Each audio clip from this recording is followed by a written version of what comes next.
Hi. Hi to people who I haven't seen for years, to some who are dialing in from all over the world. Thanks for coming. What do I want to say about myself? I'm part of the leadership team at Aephoria. I'm a coach, facilitator, psychotherapist. What else? Oh, on topic, I am completely obsessed with extolling the virtues of pairs, be they romantic or professional. There's a clue there about my dominant instinct, and I got crapped on by our finance director this morning for not having prepared the budget for this year yet. A clue to my neglected instinct. Ankia. Hi everyone, welcome to the session today. So my name is Ankia Coetzer. I'm the founder of Yellow Cable, and I'm an independent coach and facilitator after about 20 plus years in HR, tech and strategy. In the corporate world, spent my time between London and Cape Town for the best part of 2 decades. And my passion started as teams work with the Enneagram, but just like Simon, it's very, very quickly being eclipsed by pair work. We've just gotten started and I'm finding it incredibly rich and meaningful and purposeful. So really, really pleased to be talking with all of you on this topic. Great. Right. I'm now going to try and share. Charisse, it didn't bode well when it kept kicking you out, but let's see. Can everybody see my screen? Is it full? Yeah, and it's glorious? good. And okay, fabulous. Thank you. Okay. So a little bit of the first thing, quite a lot of the second thing, a little bit of the third thing. I want to talk just briefly about the opportunity around pairs. And we're saying it's like a brand new coaching category. I think that's true in the sense of the way we're trying to do it, and it being quite diagnostically based. So a little bit about what we want to talk about today. Then the real professional pair in the spotlight, which is Ankia and I. Yeah, let's see how we go with that. We need your help. We want your insight. And I think that in part we want to do this because what we're finding is pair work is deeply experiential. Like you have to be in it and feel it in order to do it. And so we want to try and give something of that experience today. And then a little bit at the end about the sort of, so what, now what? So that's where we want to go. Ankia, do you want to tell us why pairs matter? Absolutely. So I think if we think about the people in the room today, we're coaches. There's a lot of people who specialize in individual coaching. A lot of people work with teams, with executive teams in all different guises. We sometimes have people from internal coaching organizations, so we're thinking HR and OD. But if we really think about like, why do pairs matter? Why do we talk about this? Why are Simon and I so excited about this work? And the reality is, in a lot of this type of work, we talk about team culture, but culture doesn't necessarily start in a room of 20. It starts in a conversation between two people, and there's various dynamics that play into that. And so we think about just that the pair is the smallest significant unit of culture.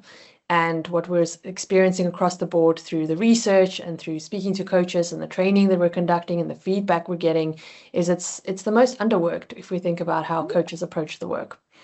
And so if we think about how trust travels through a team in a professional environment, it moves through relationships and it's very specific ones too.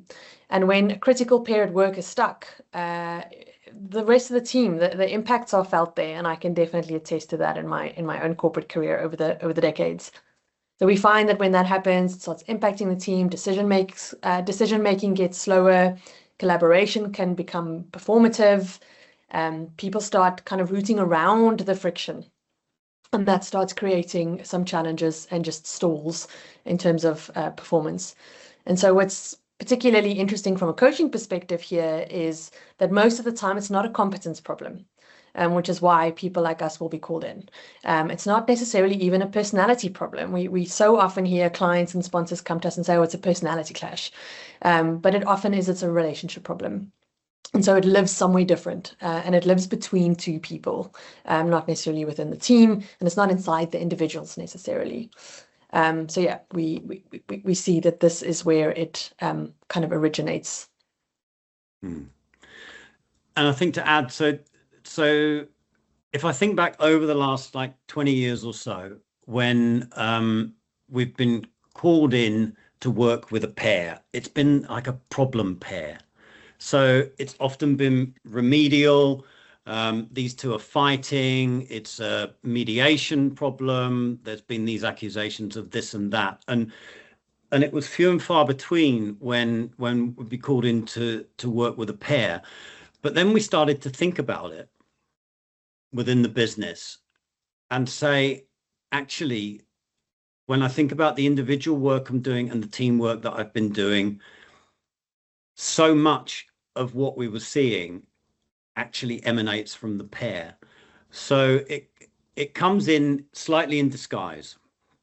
My research topic actually when I was in research was shopping addiction, and the big finding from that piece of research was that shopping addiction used to arrive in therapy disguised as something else. So it was never ever about the shopping addiction. And so similarly, we've often been all party to problems and listening to the challenges of our clients and our client teams, where the presenting issue is something that is couched as an individual thing. So I've got a problem. I've got a problem with my boss. Either I'm the problem or the boss is the problem. Usually it's the boss. I need to collaborate better with somebody, or I'm new in this role and I can't feel this person. And so all of the work has been pouring into the person, the coachee, or into the team. And we started to see this pattern again and again and again and again. And what we realized is that a great proportion of the kinds of things that we were working with were relational and relational between two people. And so what we want to point to today is this idea of shifting our focus from coaching the person towards coaching a relationship itself. And we call it a leveraged intervention because if you can work with a pair, like you can work with a mission critical pair in an organization, then all sorts opens up beyond them and underneath them and next to them. So often the case, the CFO and the CEO are fighting. So now all of finance is fighting with all of commercial, or whatever the systemic impact is. So it's leveraged in the sense that you work with the pair, you get 5 or 6 different outcomes from just that intervention itself. Do you want to add anything, Ankia? Yeah, I think just as we were developing the accreditation program as well, my corporate experience is fairly recent in my memory, in terms of when I left corporate. And if I look back to all of those years, you know, I'm ex-HR for half of those 2 decades, and then moved into tech and strategy implementation. But if I look back, a lot of the sort of seemingly individual performance issues, whether it was me as a contributor to the environment or from an HR perspective and that internal coach that I was asked to work with. Again, Simon, you know, the examples that you gave, like a leader that can't land with her board, the executive that keeps clashing with a functional peer, new CEO felt that everybody was reading from a different script and not knowing how to bring coherence. Those weren't individual problems, and they were the relational ones, just wearing individual clothes as such. And so experiencing it from the inside, just if I think back, if I'd had access to this kind of work at various different instances where I was external and internal to the situation, so many very distinct points where this kind of work could have had a huge difference on the kind of outcomes of the team, of what the circumstances were, the delayed resolution to certain things. It's not always repair. Sometimes it's clarity around that repair is not possible. So yeah, so I can really reflect back and pinpoint to exact moments in time where this kind of work was just missing. It just didn't exist in the realm of opportunities for anyone involved. And so I think that's probably why this work is overtaking the team usefulness from where I'm currently sitting from. And you don't always know that until you look at the relationship and actually pay attention to it. And so that's the point. We kept coaching the people, and we weren't leveraging the dynamics and the context and the inputs around that relationship. And I guess at best, what we were able to do is say, okay, and if we're Enneagram practitioners, for example, then let's take the Enneagram profile of X and the Enneagram profile of Y and put them next to each other on our desk or on our screen and think about the possibilities of what might possibly be going wrong here or at play here. One of the first ever artifacts that we started working with was, and it's downloadable from the Enneagram Institute, was this type with type document, which was this big unwieldy encyclopedia of every type with every type. And it's written for romantic partnerships originally. So we used to take it into corporate and say, okay, ignore the stuff about love, but this is type with type. And even that was like quite clunky. And so how the product was born, how this product was born, was really from a deep desire within this business to be a lot more sophisticated about how we bring people together in order to work with them as an entity. So that's another bit of background to how we got to the product itself and the accreditation that goes with it. Ankia. Yeah. So I think just it happened quite quickly if we think about the evolution and the bringing it to life. But from releasing the report that Aephoria birthed late Q3, 4 last year. Again, there's my corporate speak coming through. We ran the pilot accreditation training for coaches, which we refer to as the level 6 training through Aephoria, that we launched at the end of March. So it was quite a succinct kind of process to get that live. And again, when you take on a pair as a coach, your client is no longer a person. Again, we're going to reiterate this a few times. The client is the relationship between the two individuals. And it sounds simple, and what we've really learned the last 12 months or so is that it really just isn't as simple as it sounds. And so as coaches, we're often trained with all the various different modalities, including Enneagram, that you track one person, their patterns, and then you bring them together in a team. Their defenses, their growth edges, all of the beautiful things that the Enneagram gives us. But when you add a second person, to Simon's point, you start putting things next together and you think individual. But this is not actually what pair work is asking of you. It's asking of you to actually hold 4 things together simultaneously. And so you've got your person A with everything that they bring. You've got person B with everything that they bring. You've got the relationship between the two themselves, and that brings its own set of patterns, its own history, its own context, its own way of being under pressure. And actually, then there's the wider system that this operates in as well. And so you've got the team, you've got the organization, that very context that this pair is embedded in. And then very, very importantly, and we don't always think about this very consciously, there's you as the coach. You bring a dynamic into that work as well, with your own pull, your own type, your own triggers, your own biases, and your tendency to perhaps, we're human, we have a bias towards a particular type that we might be more sympathetic towards. It might remind us of something in our own histories that we are triggered by. Somebody who's more like us, we really need to watch for those coach reflexivity matters. But all to say that when we think about the complexity of this pair work, we're calling this third entity coaching. It's really an ORSC-based concept that is very critical to get your head around. And even as I started developing this program with Aephoria, it took a few weeks before it landed just around what the third entity really revolves. And that relationship between the two is the third entity. And your job as coach is to serve that third entity relationship. And not to mediate necessarily. You will use mediation, but your job is not to take sides between those two individuals. Good. Third entity. Let's have an experience. Are we now on a slide saying think of one relationship? Because I'm always scared with teams and slides. Okay. So let's try this, and let's all try and feel into this idea of a third entity. So we'd like you to think of one professional relationship that you're in. Yeah, something manageable, not too triggering in this moment. So go for a 5 out of 10.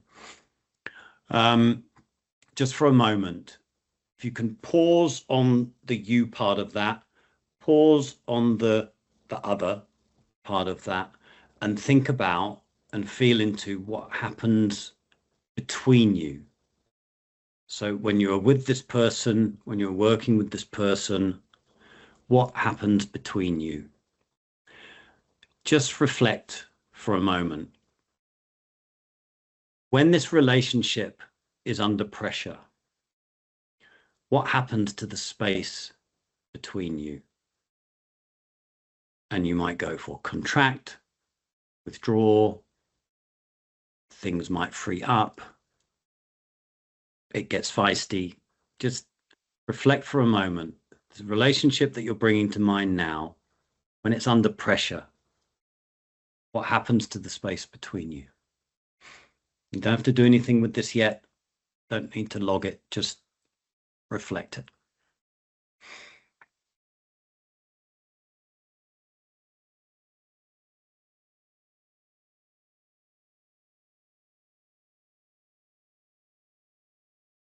Okay. Now we do want some action.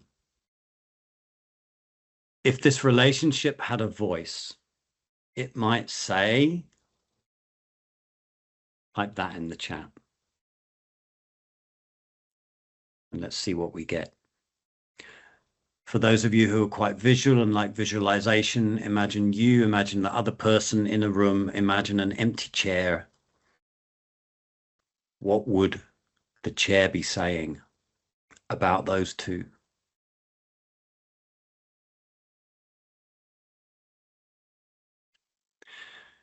And just pop it in the chat.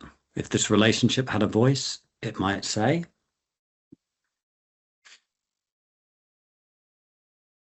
I can't see the chat because I'm on slide mode. Sharice, do you want to read some out, or Ankia? I think we are waiting for something to land. Here we go. This feels good. I want to trust this. I'm slightly hesitant. That's from Kate. Miley says you both get defensive, reactive, and double down and on your held opinions. Gail says so much to really say and not saying it. Michelle, I love you both. Linda, all good, very good, no worries here. Vicky says oil and water. And Denise, I'm tired. Beautiful, descriptive, poetic language use there from some.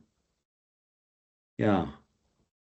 So when you get out of the you and get out of the me and start to consider the us that you and me create, it changes the game a bit, but it changes the game in many different ways. We're going to deepen this a little bit more now, but there's a different third entity. So the third entity for today, Ankia and I. So the form we want to take here is we're going to feed you some data and talk a little bit about it and invite you to reflect on it a bit. And then we're going to give you all of that data and send you off into breakouts, and you're going to figure out what the hell you would do with this pair. We're going to start quite high level and then deepen the information that we share. So here we're landing with 3, with 6, core motivation. Yeah. Winner and like to be ahead of others. I was playing Monopoly last night with 2 children and still noticed the frisson of pleasure that I got from winning, despite the fact that I'm 53 and apparently have done a little bit of work around that. Yes, like to get things done. I have failed at avoiding failure at all costs, but it is still very alive for me. I'm always mindful of that working hard thing. Russ Hudson said to me in a workshop once, you've got to feel really sorry for the small boy who's been dancing really hard. And to this day, it still makes me very emotional when I hear myself say that out loud, because he's still very much alive too. So, Ankia, who are you? Yeah. So I often describe myself to friends and family as practicing deputy head girl type, Miss Goody Two Shoes, super responsible. Like if you want somebody to be mother hen, that's me. Ooh, I can find those risks for you. I can think about all the ways that things can go wrong. Safety is incredibly important to me in very different guises, despite sometimes taking some risks. They're always super calculated. It says I avoid any forms of uncertainty, but it is interesting for me because I do seek out change as well. So that's quite an interesting little dichotomy sometimes in my soul.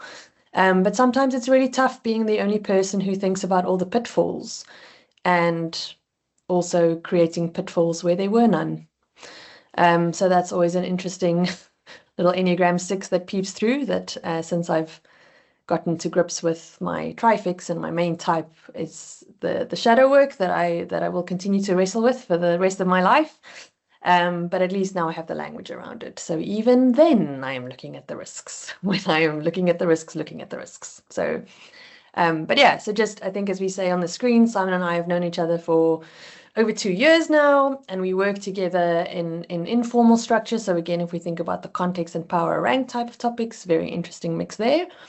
We're working on the level 6 curriculum and a couple of other business kind of ventures. And yeah, just as we share our pair kind of profile with you, we didn't want to just talk about it theoretically. We want to put ourselves in the room as a case study for you, which again, as a 6 is a little exposing to me, but that's the point. And so we trust you with the context, and please use it. Don't be shy. Bring in the questions, bring the commentary. That's why we're all here today. Yeah. And just one other thing to track. As the data comes on the screen, notice what, if anything, is going on inside of you. So what gets evoked by the 3 or the 6? What gets evoked when we look at the spread of all 9 types across this pairing? What do we start to see? We were looking at this the other day, Ankia and I, and I don't think we'd fully scrutinized this when we just saw how very little Enneagram 9 there is going on in this pair, and how Ankia's certainly holding most of the Enneagram 7, which is like 90% of virtually nothing. So we start to get a bit more of a feel as we deepen and we look at access of the 2 individuals. So we start to now bring together, we're bringing together the profiles into a snapshot. This is almost like the one chart that the doctor picks up.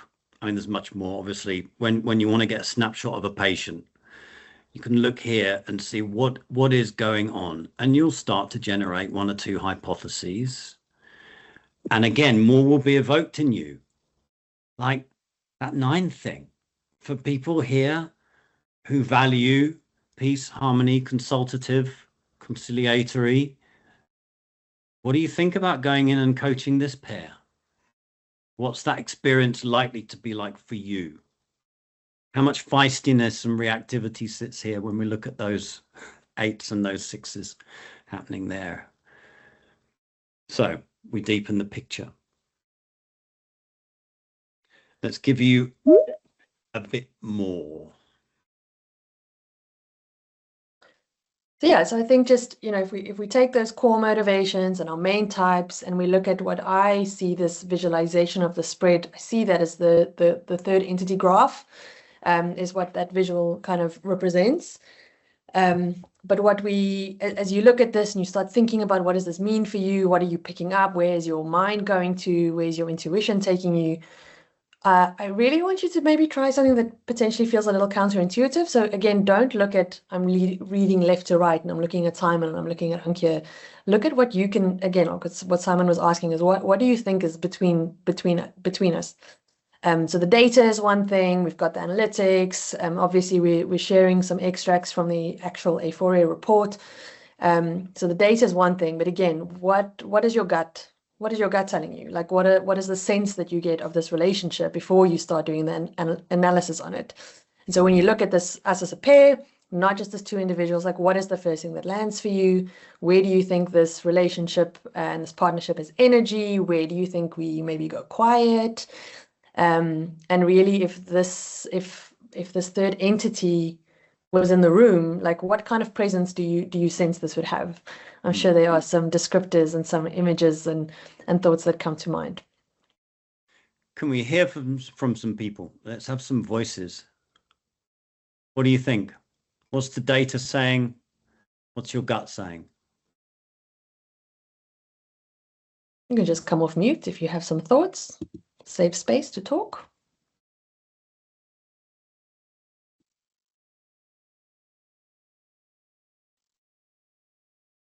I mean, for me, I would think something that's coming up for me is response to discomfort, like both not wanting to fail, not wanting the discomfort of some risk. So something around a tension of discomfort or risk, really. Yeah. So third entity would resist discomfort. Yes. Nice. What comes up for me is likely the third entity would be fixated or really focused on deep protecting safety, wanting to be scanning for this need to know, not even just to know, but to be prepared. So yes, it's looking for the risk. And then it's also that energy of the 8, which could be, yes, it's the risk and how can we protect? Nice. Then, sorry, who is that? I see a hand up. I don't have names. Denise. Denise.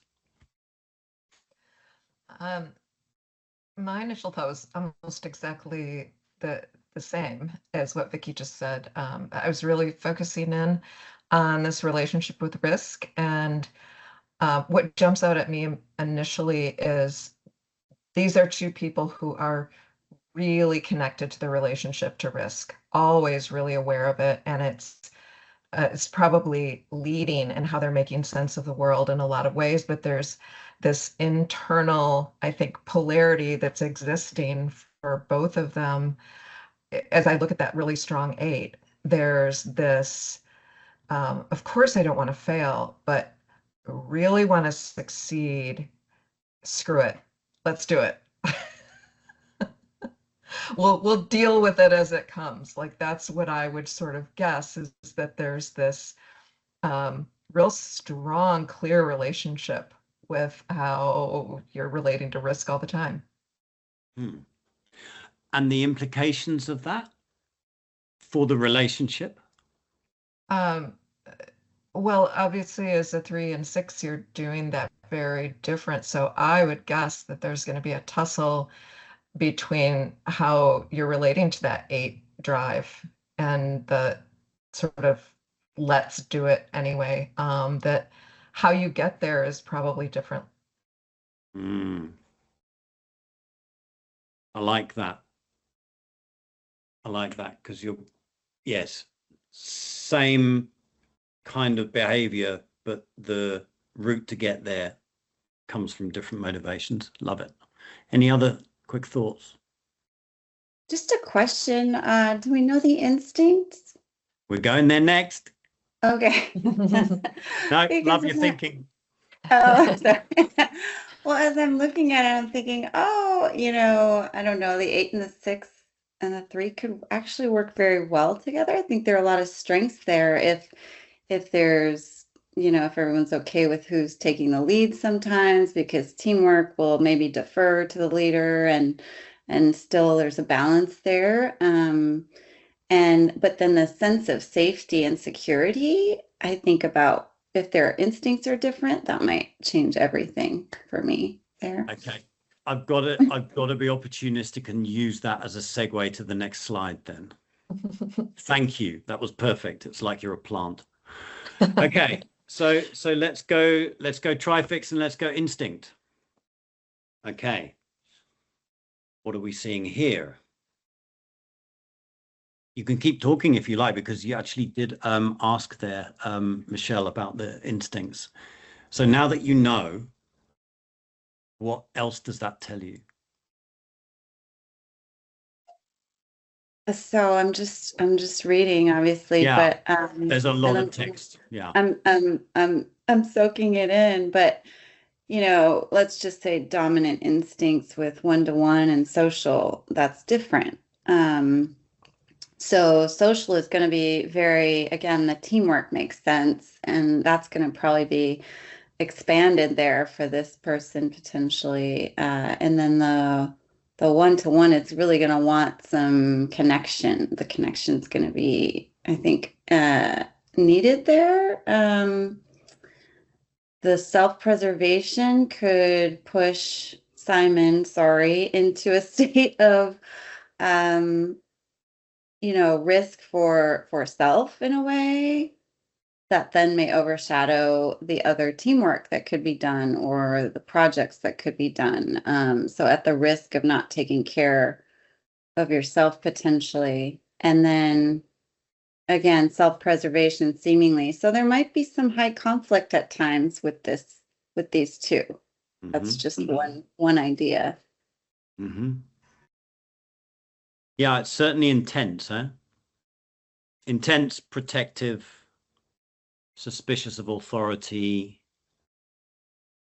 And especially with the 8, I was just going to say the 8 being self-pres, that's where I say high conflict. That could be difficult because that's a very primal rage that might come out at times. Sorry, what do you mean by the 8 being self-pres? Well, if they're self-pres, it's sort of at all costs, I need to let them know I'm not okay with it. So the strong personality sort of area will come out with that intensity, might even be more challenging than the 6 at times, because the 6 might just kind of feel wonder, like the wondering, well, what's happening? But the 8 would say, do you hear me? Oof, like a big blowing the door open kind of a thing. Yeah. I mean, both very easy access to 8. We're both self-preservation blind, though. So it's our neglected Yeah. instinct. Sorry. Yes, sorry. Yeah. I think that can get us into trouble in other ways, get the entity into trouble in other ways, like the practicalities of things, resources, budgets, time. Need to be keeping an eye on that. Yeah, and I think Simon, like it's with that SP blind, again, we sometimes focus on the dominant instincts that are present. There's a lot to be said for the blind instinct, right? When it's the same blindness across both, how that presents in this particular pair, and then that blind self-preservation that's not present in strength, how that will play out when we are working with other people. Like I just always think, and that hasn't happened yet for us, but imagine the poor people around us that are going, there's only so many hours in the day and we only have so many team members and we're just forging ahead, right? Because even if we're approaching it, there's a motion here that's similar, even if it presents a little different from our main types. So yeah, and to me, again, the blind instincts that surface in pair work is often as much of an indicator of some of the interventions that you can bring in as the ones that are dominant. Yeah. I just want to invite a moment of reflexivity now as well. So as coaches, as practitioners, you've got more information now. One of the big challenges when you're working with a pair is that we can be drawn to one energy over another for a million different reasons, many of them from our own background, biographies, preferences, beliefs, values, ethics, whatever, assumptions as well. So just check in now with yourself, because you're going to have to coach this entity. Right? So you're going to go into a first session with this pair. What would be coming up for you right now? You've only seen the paperwork up until now. You've received your pairs report. You're going into the first session. Where would you be around this pair? What would be coming up for you? What would be triggered? What would be alive? What would be important? What would be scary? What would you be going in to fix? Or who would you be going in to fix? Anyone wants to say anything about that? I'd love it, but you don't have to. Anything coming up for people personally around this pair? Something that jumped out at me really strongly as I'm looking at this is just wondering, there's a story that's forming for me that Ankia is a person who's paying attention to things and people, and that probably really includes Simon, and really tuning into him while Simon's attention is out. So it's like I'm imagining she's looking at him, he's looking at everybody else, and there might be a dynamic where they're not actually facing one another in the same way. Total guess. It's Beautiful. the thing that's got me the most curious. Beautiful. Good. Follow that line as we go through the rest of the session. Trust your gut. I'd like to add something just because it's quite chargy for me, so I thought I would just bring it in. Is I had a very difficult relationship, a coaching relationship with someone who was a strong combination of 4 and 8. So the minute I saw 8 on both sides and Ankia the 4, I was like, "Oy vey," like, are we going back there again? You know, and my heart is actually beating fast because he had such big emotions, and when he wasn't doing well, combined with the 8, I couldn't. It was fairly traumatizing actually. So just that when I see the 8 and the 4 together, I'm like, how are they actually doing together? Like, if I was going to, like, how am I going to hold this? This could potentially be quite fiery. So that just came up for me. Thanks, Gail. Yeah, that's Thank you. powerful. Yeah. Oh, and to be feeling it now as well. And this is the complexity and the beauty and the sophistication of this work, is that, okay, so now you're not faced with just one person embodying this energy, you're potentially facing 2. And where's your safe space in that pair coaching scenario, and how are you going to navigate that work, and yeah, what's it going to do to the work? Thank you. Any other thoughts before we move on? Yeah. Oh, I was just going to mention, for me, maybe it's because I was in student mode, just taking it in, but as you were encouraging us to really prepare, okay, you're about to go into this meeting with these 2 people, I felt my energy escalate, knowing, so I am a type 8, and seeing the 8, seeing what I'm seeing here, it's almost as if I'm needing to prepare myself. It's almost like putting on armor, almost like, okay, there's a lot of intensity here. There's a lot of energy here. I need to meet the moment. So I actually felt myself building to be prepared to almost jump in and hold that space where it's like, okay, how am I going to get my, my bearings, knowing that there would potentially be a lot of energy here, and also a lot of intensity and possible competitiveness. Between the 2 of us, or with you, Vicky? The competitiveness, the competitiveness between the pair. Yes, because with I guess I'm thinking about the 1-to-1 dominant instinct. Yeah. And the kind of the charging forward there, plus the social with, maybe it's more the repressed self-pres. Yeah. Is what I'm naming. Yeah, beautiful. So you're armoring up, charging up, getting ready. Yeah, and it felt really real. So it's a beautiful exercise. Yeah. Lovely. Any other feelings, thoughts, questions? I see Pepsi, they also just acknowledged Gail's response. So there's a lot of activation happening. Yeah. Amazing what a few words and a couple of data points can do in it. And the thing is, you might be going into this scenario in real life having not seen the humans or met them before. You have at least had 50 minutes of Ankia and I on the screen. Okay. So we mentioned before that. Sai, just do a quick Yeah. screen share again. You've gone off share. Oh for no. me. So what am I on? Let me just come off and then go back on again then.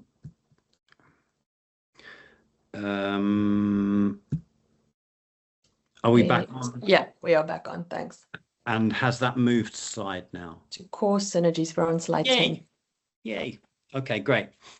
Yes, page 10 of the report. So the thing also to remember, and the thing to focus on as well, and it's something that I think probably sits in the history of pair work being remedial, is that there is so much beauty sitting in a pair.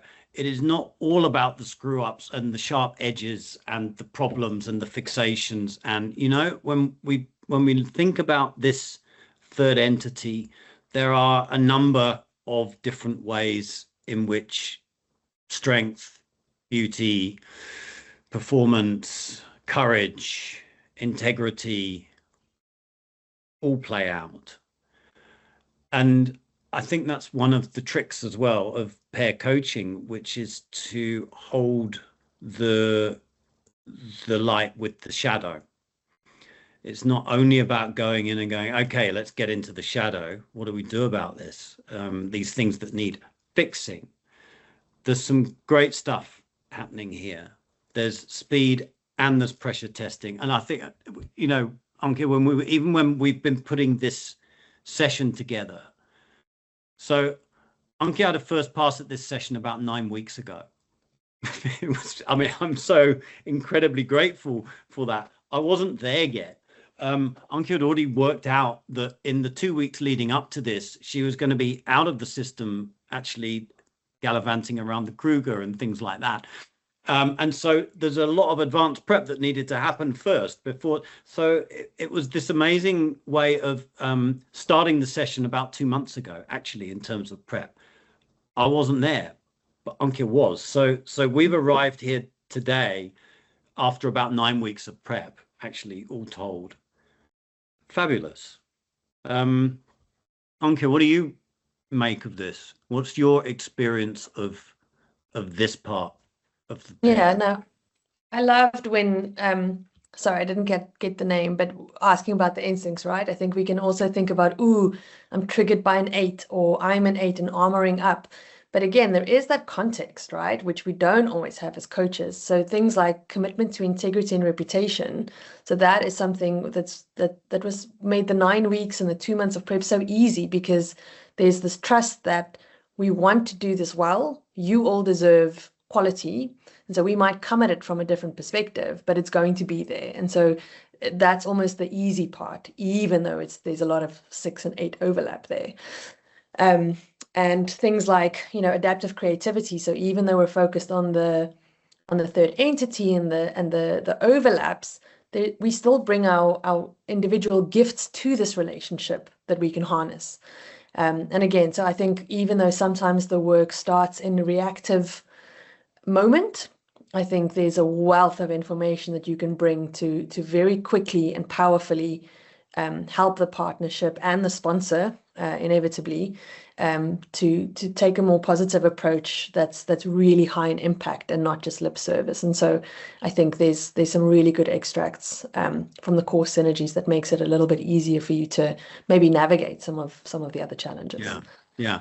And remember, so these core synergies, and we'll get on to the friction points now, are specifically honed for our particular trifix combination, instinct combination, and main type combination.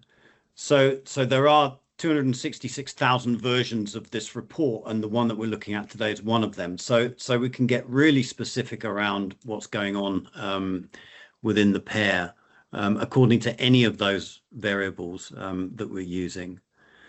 Yeah, I like this idea of the commitment to cause, and how that might play out differently for you and for I. So you've been the kind of custodian of level 6 and the accreditation and the curriculum and all of that, and delivering that. And I suppose I'm more of the custodian of the overall brand, if you want to call it that, and how those two things actually could have been slightly at odds, but actually have come together quite beautifully in this whole level 6 journey.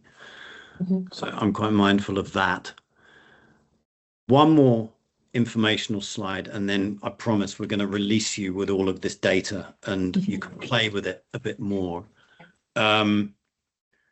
Friction points. Just take a moment, have a look. What's on here versus what you might have anticipated coming up, based on the previous data. Anything that's popping out for people here that they want to comment on or go, oh yeah, no, of course, I was expecting that, or oh, that's interesting, and you want to know more about it. Just take that one in. And you can ask us anything. How does this play out in real life?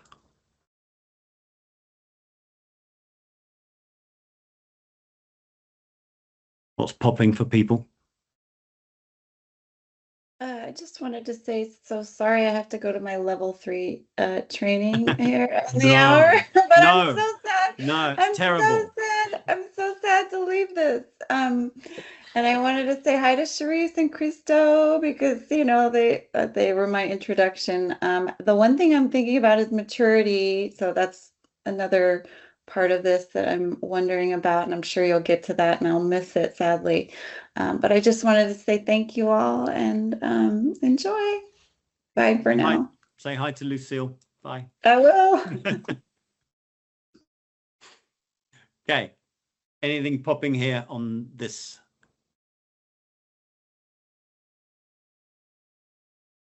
Ankia, what do you think about our core friction points? I think rather than go through point by point, I think what again, just when I scan this, you know, I'm in it with you. I'm a part of this pair. And if we think about a practical example of how we were preparing for this, I think, and especially if you think about the context. So when we developed the curriculum, we knew that the context of the pair mattered so significantly in addition to the data points of the pair and what they bring as individuals.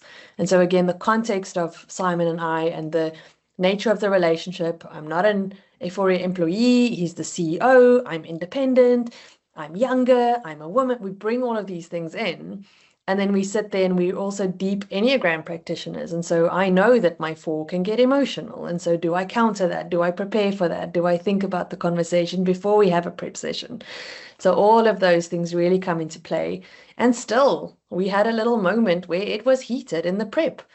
And one of us had to take a moment and a breather and come back. And, you know, so even though there is all this richness of the knowledge, we're also human. And we also show up with our own individual context of not having had caffeine that morning, or, you know, pressures outside of what the project is that we're working on. And so, yeah, I think these friction points, there will always be an aliveness to it. And I think my plea to you as the coach is try and find a way to get the context so that it adds to just, you know, metrics or meaning priority. It's not a standalone friction point. There's a story behind it, in the midst of it, and in front of it as well. Thank you for saying one of us had to take a breather there, Ankia, and sparing my blushes. It was me. It was me. Yeah, it was not the 4 for those predictors. Okay. We are going to ask you to go and play with this data now. I am going to stop sharing because I have to do a whole bunch of stuff in the chat as well. What we want to do, Charisse, are you happy to put us into, well, not us, but them into 3s? Yeah. Right, I'm on it. Into groups of 3. Let me first of all put into the chat we've had some technical issues here today in terms of putting documents into the chat. So I have to do this manually. The first thing I'm going to do is post the questions that we would like you to kick around in your threes. Where's the flow in this pair? Where's the friction in this pair?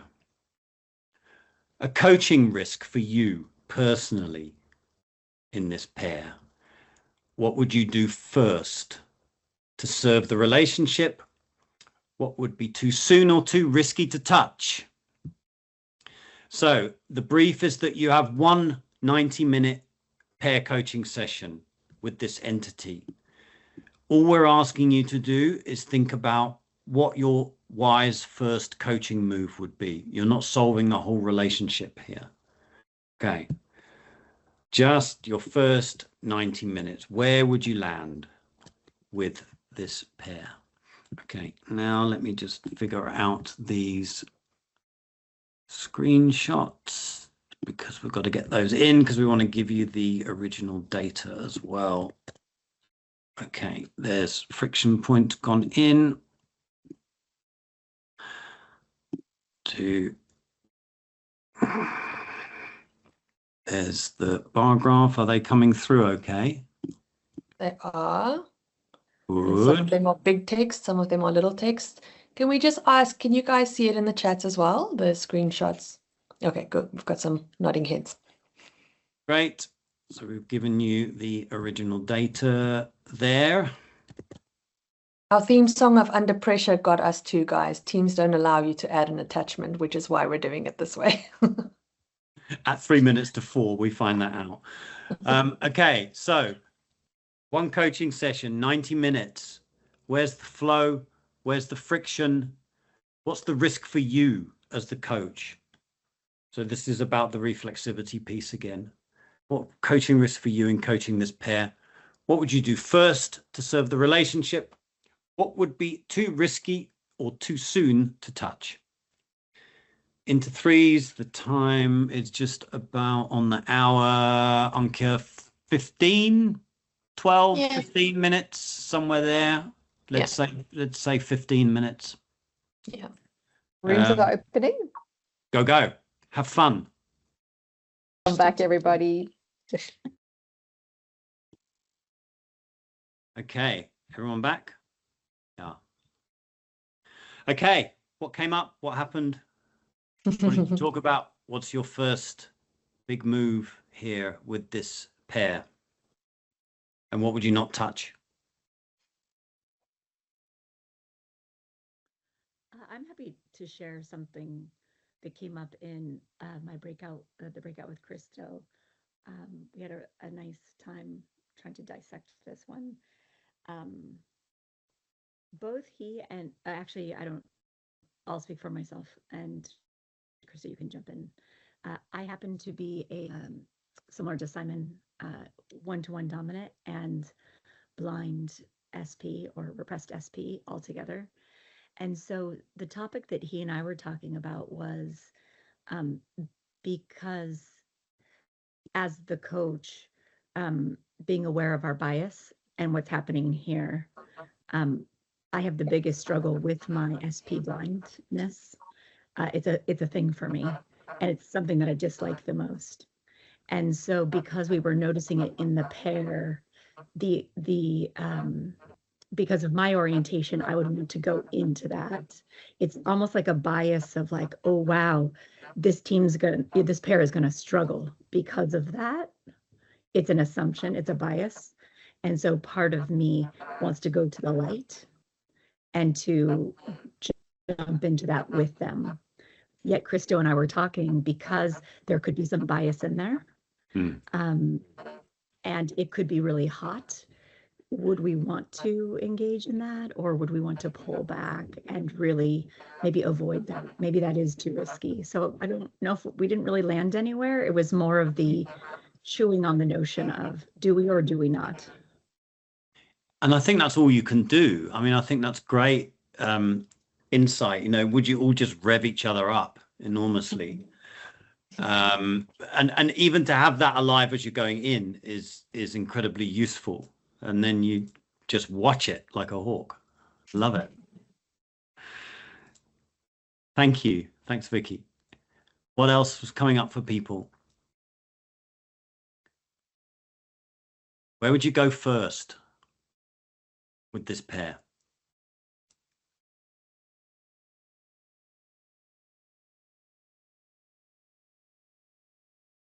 Nowhere. Decline the word. It's complex, eh? Like, where's the entry point? Linda. I'll have a go. So one of the things that we discussed and agreed is we would really need to establish a sense of trust and credibility before we started, because the intensity of the pair would want to go fast and escalate things quickly. And as the coach, we would need to be able to slow that down and keep it calmer and just really have the sense of safety in the relationship. Yes. Something happened for me when you said that. And what I loved is that you're talking about how you would be with the entity. There was never and because Ankia's this and Simon's that, it's like, no, actually here in this thing, there is a safety challenge. There is something to be established there around trust for the entity in the chair. Yeah, lovely. Good. We found ourselves going around trying to imagine what the information that we didn't have is this coaching engagement around solving or fixing the relationship? Is it broken, or is this about acceleration? And I think that changes my starting point. Yep. Context is king. Absolutely. Is there a power dynamic here? Does one report to the other? Is, all of that stuff, which you would, of course, want to have before going in. So even the fact that you said, oh, there's an absence of some information here is brilliant. That's exactly what you want, and you need that info. Good. Anyone else? What would you not touch in a first session? What would be too hot to handle?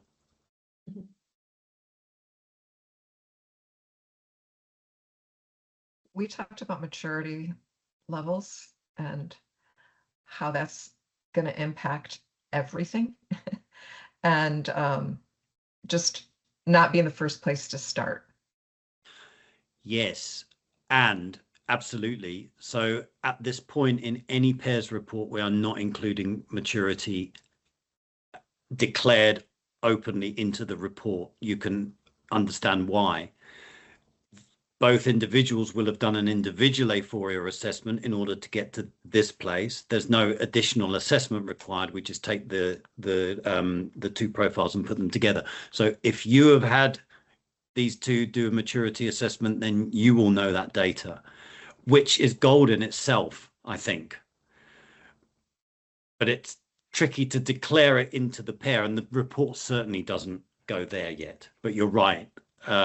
And it's the same with teams, isn't it? When you're working with maturity data in teams.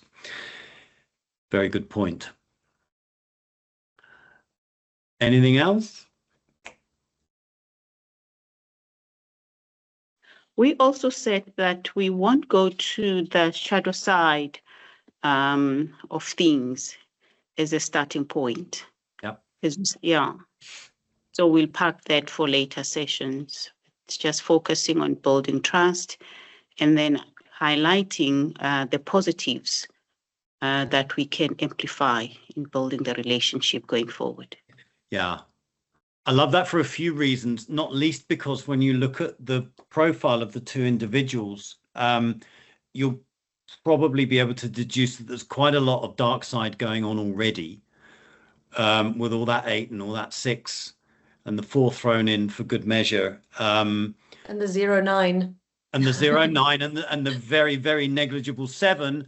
So helping this entity see the upside would be a lovely jumping off point. Of course, they might not trust you or believe you, but you can certainly go in through that window for sure. Lovely. Good. I wish we had 2 hours and not an hour and a half, Charisse. I think this 90-minute experiment that we're running, we could go on and on. Okay. Can you see my screen again? And it says debrief. Okay. Something we didn't tell you is that Ankia and I are also brother-in-law and sister-in-law. How would that change things for you going into a first session? It's true, this is tongue-in-cheek, but we are. You would obviously need to want to know that before you went into any first session. Ankia, I think you have some lived experience of these kinds of scenarios, right? With founders, and do you want to say anything about that? Yeah, it's I think it's maybe tiny little bit rarer in the corporate kind of large organizations, but when you're dealing with SMEs, founders, you know, the entrepreneurial startup vibes, you often have, you know, I've had it where I've had to choose between, do I go with a romantic report or a professional pairs report, because the co-founders are also married to each other. So I think sometimes, you know, it's difficult to choose one over the other, but that is, again, a wonderfully complex problem to have, because you have access to both of those kind of report structures. But yeah, very interesting to see how those dynamics play out as well, because it's the same as an organizational context, is what is the nature of this relationship outside of the organizational structure per se. Layers and layers and layers. Okay, so we're in our last few minutes. We feel that if today has been useful and done its job, there's a couple of things that we hope you'll be leaving with. The first is the opportunity around this. There are a gazillion pair relationships in organizations. They are woefully underworked and have not been focused on at all, and they make a disproportionate amount of culture. Actually, mission critical pairs are nodes. They are inflection points that can really influence the feel of an entire business unit organization. We're excited because we think it really is a fresh new category of coaching at a time where what we're hearing and seeing is that individual coaching and team coaching is becoming increasingly under pressure, in part because technology is replacing some of that work. What we know is that the complexity of this work is its bonus in that sense, because what AI cannot replicate is the kinds of complex interactions that happen with type, trifix, and instinct all in play. So we really feel genuinely very passionate about this new opportunity as a new category, which can supplement, run alongside, or even in some instances replace those incredibly costly 3-day offsites that corporates are increasingly doing less of anyway. It's more incisive. It's more, they don't let me use this word, but I like it. It's more surgical. You can go in where the work is required. And it's work.